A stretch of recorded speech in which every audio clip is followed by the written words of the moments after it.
In Alderwick, the sky was considered decoration.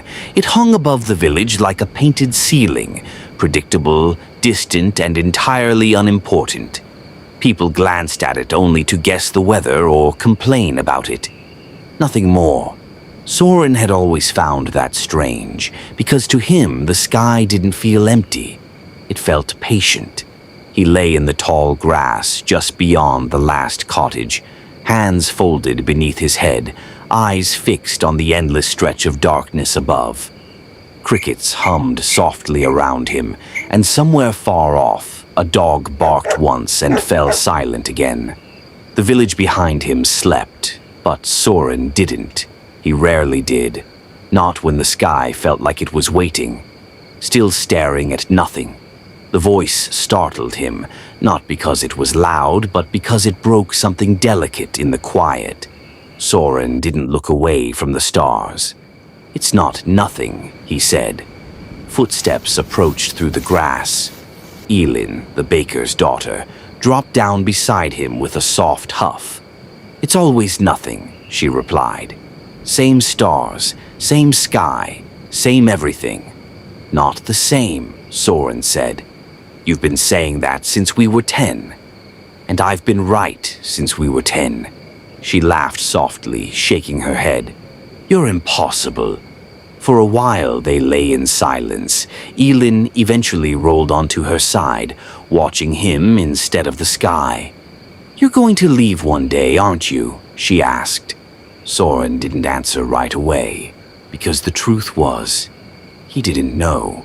He only knew that staying felt wrong, like reading the same page of a book over and over again. Before he could respond, the sky tore open.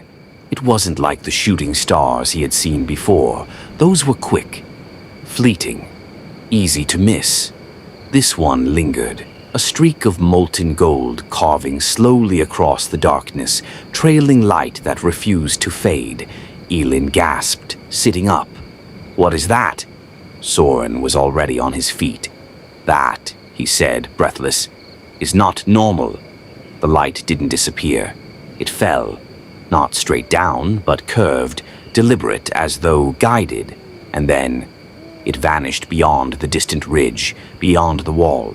The silence that followed felt heavier than anything before it. Elin grabbed his arm. "Don't," she said. He looked at her, then toward the ridge. "People don't come back from there," she whispered. Soren smiled slightly. Maybe they just don't want to. He didn't sleep that night. By dawn, the village had already begun to twist the story into something smaller. "Just lightning," one man said. "Reflection," said another. "Nothing," said most. Soren said nothing at all. He simply packed a small bag, bread, water, a knife he barely knew how to use, and walked to the edge of the village, to the wall. It rose from the earth like something grown rather than built. Thick stone tangled with roots and vines, older than any story still remembered. At its center stood an iron gate, sealed with rust and time, a warning carved above it, "Do not cross." Soren ran his fingers over the words. The stone felt cold, unwelcoming. He looked back once. Alderwick sat quiet in the distance, safe, unchanging. Then he climbed. The moment he dropped down on the other side, the world shifted. The air was warmer, not in temperature, but in presence, like stepping into a room where someone had just been speaking. The trees were taller here, their bark pale and faintly silver, their leaves whispering even when there was no wind. Soren took a slow breath. "This is real," he said under his breath. A path formed ahead of him, not carved, not worn, just there. He followed it. The forest seemed to guide him, not directly, but enough that he never truly felt lost. And then, a distant tremor, a flash of light. Soren broke into a run. The crater was still glowing when he reached it. Smoke curled upward in thin spirals, and the ground itself seemed unwilling to settle. At the center, a figure moved, A girl pushed herself up slowly, wincing. Her hair shimmered faintly, catching light that wasn't there. Her skin carried a soft glow, like embers beneath ash. She opened her eyes and locked onto him immediately.